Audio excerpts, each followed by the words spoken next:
부산진 믿음의 가족 여러분, 하나님의 은혜와 평강이 오늘도 여러분의 가정과 일터 가운데 함께 하시기를 소망합니다. 오늘 말씀은 베드로전서 4장 12절에서 19절입니다. 사랑하는 자들아, 너희를 연단하려고 오는 불시험을 이상한 일 당하는 것 같이 이상히 여기지 말고 오히려 너희가 그리스도의 고난에 참여하는 것으로 즐거워하라. 이는 그의 영광을 나타내실 때 너희로 즐거워하고 기뻐하게 하려 함이라. 너희가 그리스도의 이름으로 치욕을 당하면 복 있는 자로다. 영광의 영 곧 하나님의 영이 너희 위에 계심이라. 너희 중에 누구든지 살인이나 도둑질이나 악행이나 남의 일을 간섭하는 자로 고난을 받지 말려니와 만일 그리스도인으로 고난을 받으면 부끄러워하지 말고 도리어 그 이름으로 하나님께 영광을 돌리라. 하나님의 집에서 심판을 시작할 때가 되었나니 만일 우리에게 먼저 하면 하나님의 복음을 순종하지 아니하는 자들의 그 마지막은 어떠하며 또 의인이 겨우 구원을 받으면 경건하지 아니한 자와 죄인은 어디에 서리요. 그러므로 하나님의 뜻대로 고난을 받는 자들은 또한 선을 행하는 가운데 그 영혼을 미쁘신 창조주께 의탁할지어다. 아멘. 오늘 우리가 읽은 이 말씀은 그리스도인이 세상 가운데서 만나는 고난에 대해서 말씀을 하고 있습니다. 12절의 말씀을 보게 되면 사랑하는 자들아, 너희를 연단하려고 오는 불시험을 이상한 일 당하는 것 같이 이상히 여기지 말고 라고 하십니다. 여기서 불시험이라고 하는 것은 마치 도자기를 불에 굽는 것과 같은 그러한 과정을 말하는 것입니다. 혹은 금속을 아주 뜨거운 불 속에 집어넣고 그것을 재련하는 과정을 말하는 것입니다. 여러분, 도자기를 불 속에 넣고 구울 때, 그리고 금속을 재련하기 위해서 불 속에 넣고 그것을 연단할 때 얼마나 뜨거운 불이 그 도자기와 금속을 연단합니까? 그렇지만 그렇게 뜨거운 불이기에 도자기를 도자기가 되게 하고 그 금속을 순수하고 아름다운 금으로 재련하는 것입니다. 오늘 우리가 읽은 이 말씀은 그리스도인이 이 세상에서 당하는 시험에 대해서 말씀합니다. 너희가 만일 불시험을 당한다면 그것을 이상히 여기지 말라고 말씀합니다. 성경에서는 이 고난에 대해서 얘기를 하실 때 우리 그리스도인의 삶은 고난이 없는 삶이 될 것이다 라고 말씀하지 않으십니다. 우리의 인생 가운데는 고난이 없을 거야, 걱정 마, 염려하지 마 라고 얘기를 하지 않습니다. 오히려 성경은 그리스도인의 삶 속에 반드시 고난이 찾아오리라고 말씀하십니다. 요한복음 17장의 말씀을 보게 되면 제자들을 위해서 기도하시는 예수님의 모습을 우리에게 보여주십니다. 요한복음 17장 15절에 예수님께서는 이렇게 기도하십니다. 내가 비옵는 것은 그들을 세상에서 데려가시기 위함이 아니요 다만 악에 빠지지 않게 보전하시기를 위함이니이다. 예수님께서 제자들을 이곳에 두시고 하나님의 품으로 떠나가실 때가 오신 것을 보시고 예수님께서는 제자들을 위하여 하나님 앞에 간절히 기도하시는데, 하나님, 제가 오늘 기도하는 것은 그들을 세상에서 데려가 달라고 하는 것이 아닙니다. 오히려 그들을 악에서 보존해 주시기를 기도합니다 라고 예수님께서는 하나님 아버지께 그렇게 기도하셨습니다. 고난과 시험이 가득한 세상 가운데 그들이 살아가지만, 그러나 그들을 그 세상 가운데서 악에서 그들을 보존해 주십시오 라고 기도한 것입니다. 성경은 우리 그리스도인의 삶이 고난이 없는 삶이 될 것이라고 말씀하지 않습니다. 오직 당부하기를 고난 가운데서도 하나님을 신실하게 의지하는 삶을 살아가라고 당부합니다. 우리의 삶 가운데도 고난이 있습니다. 그렇지만 주님께서는 고난 가운데서도 하나님을 의지하며 하나님 앞에 신실한 삶을 살아가기를 당부하십니다. 사랑하는 여러분, 고난 가운데서도 주님을 신실하게 바라보는 저와 여러분의 삶이 되기를 소망합니다. 13절의 말씀입니다. 오히려 너희가 그리스도의 고난에 참여하는 것으로 즐거워하라.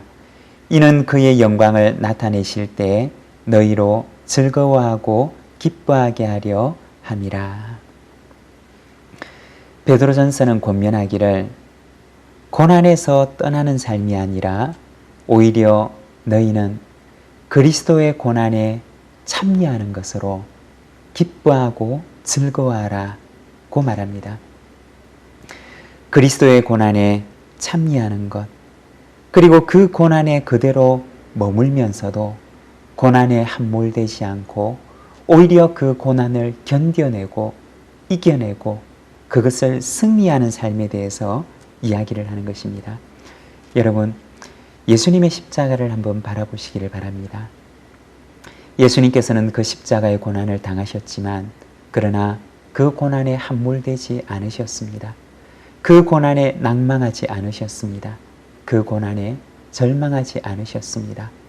오히려 예수님께서는 그 몸으로 고난을 친히 감당하시고 받아내시고 견뎌내시고 그리고 그 고난을 이기는 삶을 사셨습니다. 그것이 바로 예수님의 십자가였습니다. 베드로전서는 우리가 고난을 당하나 그러나 기쁨으로 그 고난을 이겨내는 삶을 살아갈 것을 당부합니다. 이것이 바로 고난을 대하는 그리스도인의 삶인 것입니다. 예전에 제가 사역했던 교회에서 언젠가 신방 중에 한 권사님의 간증을 들은 적이 있습니다. 이 권사님이 아주 젊으셨을 때 이야기인데 그 당시 변변한 요양시설도 없던 그 시절에 가족 중에 누군가가 만일에 아프게 된다면 그 짐을 가족 중에 누군가가 부양을 해야 되는 바로 그러한 상황이었습니다. 어느 날 시어머니께서 갑자기 쓰러지셨는데 고동할 수가 없는 그러한 지경이 되셨습니다. 갑자기 쓰러지신 그 시어머니를 누군가가 부양해야 되는데 그런데 모두가 다 서로의 눈치만 보고 있는 그러한 상황이었습니다. 이 권사님도 당시의 집사님 시절에 아주 젊으셨을 때 갑자기 쓰러지신 그 시어머니를 두고 마음에 큰 고민과 짐이 되었다고 합니다. 그 당시에 당신의 집에도 장애를 가진 아들이 하나 있었고 그리고 장애를 가진 자식을 부양하는 것도 좀처럼 쉬운 일이 아니었는데 그런데 시어머니께서 쓰러지시니 가족들이 모두가 다 어떻게 하나 걱정하며 서로 눈치만 보고 있었던 것입니다. 그러던 어느 날 함께 구역 예배를 드리는데 기도 제목을 나누고 기도하시는데 그 예배가 끝나고 나서 선배 권사님이 그렇게 말씀하시더랍니다. 이 집사님에게 그 복을 누구에게 주려고 하십니까? 라고 얘기를 하더랍니다. 집사님이 모시세요. 하나님께서 주신 복입니다. 라고 얘기하더랍니다. 너무나 부담되는 말이었지만 그러나 또 다른 한편으로 그 부담을 복이라고 얘기하시는 그 권사님의 말씀에 큰 충격과 함께 한편으로는 도전을 받게 되었다고 합니다. 그리고 마음을 굳게 먹고 그날부터 그 어머니를 당신의 집에 모시기 시작했습니다. 돌아가시는 날까지 어머니를 당신의 집에 모셨는데 얼마나 고생이 많았겠습니까? 그런데 그 어머니께서 돌아가시고 난 뒤에 하나님께서 이 집사님, 이 권사님의 가정에 복을 주셨는데 그렇게 완고하던 남편께서 그렇게 교회 가는 것을 반대하고 그리고 전혀 변하지 않을 것 같은 그 남편이 장례를 마치고 난 그 다음 날부터 함께 교회를 나오기 시작했다고 합니다. 나중에는 교회 직분을 받고 그렇게 충성스럽게 섬기고 봉사하셨다는 그러한 간증을 들은 적이 있습니다.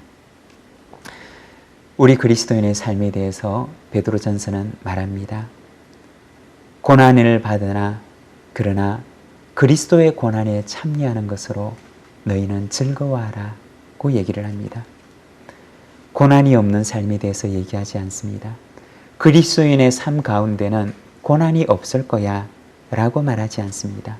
오히려 그 고난에 참여하는 것으로 즐거워하고 기뻐하라 고 얘기를 합니다. 여러분, 고난은 힘들고 어려운 것입니다. 고난은 너무나 고통스러운 불같은 시험과도 같은 그러한 어려움을 우리의 마음 가운데 주기도 합니다. 그러나 또한 기억하는 것은 그 고난에 참여하는 자가 또한 영광에도 참여할 수가 있다는 것입니다. 그리스도의 십자가의 고난에 참여하는 자가 그리스도의 영광에도 참여할 수가 있다는 것입니다. 그것이 바로 십자가의 진리입니다. 19절의 말씀입니다. 그러므로 하나님의 뜻대로 고난을 받는 자들은 또한 선을 행하는 가운데 그 영혼을 미쁘신 창조주께 의탁할지어다. 고난 가운데 있는 성도들에게 권면하기를 선을 행하는 가운데 그 영혼을 미쁘신 창조주께 의탁하라 고 말씀합니다. 고난이 찾아오나 낙심하지 말고 미쁘신 창조주를 의지하며 오늘 내게 주어진 그 고난 앞에서도 선을 행하기를 계속하라고 당부하는 것입니다. 사랑하는 여러분, 고난이 있을지라도 그러나 그 고난이 우리의 영혼을 함몰하지 못하도록 여러분, 고난 가운데서도 미쁘신 하나님을 바라보는 저와 여러분이 되기를 소망합니다.